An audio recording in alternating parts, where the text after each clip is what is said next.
Okay, so I'm in the Horsham Developments GT86, and what we've done is we've made just a little plate with two potentiometers on. This is wired into the standard ECU.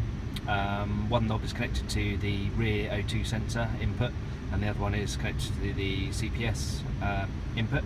What this does is it allows us to vary the voltage on each one of these inputs. Okay.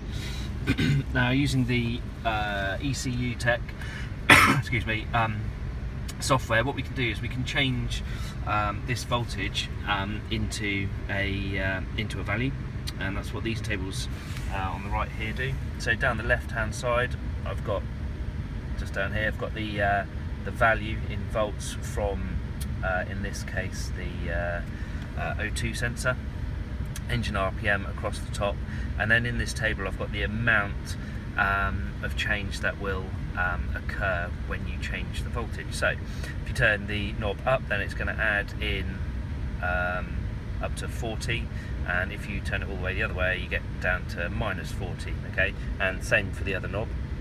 What I've done is I've mapped those so that they modify the inlet and exhaust cam timing. So what you can see is on the O2 one, so you'll see the K interim going up and down as I change it, and that's changing the amount of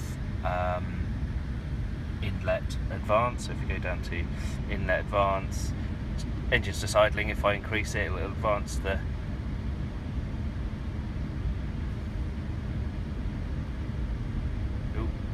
sorry, there we go. So we're on the intake, and I can advance that up if I want to 20 there, or go back down. You can hear the engine struggling maybe. And on the exhaust, that's not working at the moment, probably. Yeah, so if I just hold the revs up so it's not on idle, I can change. I can go plus or minus on the exhaust as well. So what this allows us to do is run the car on the dyno, and I can twiddle the knobs, change the cam timing, and we can see what effect that has on power. So I'm going to do that in a minute. Okay, so I'm holding my foot steady on the throttle. The car's making 40 horsepower, as you can see on the top graph. You better find round wheels on this car, the camera wouldn't be so wobbly. So I'm going to, if I adjust the intake and exhaust, there we go, like an instant 4 horsepower. It doesn't sound much, but it's 10%. Put that back to standard, which is there.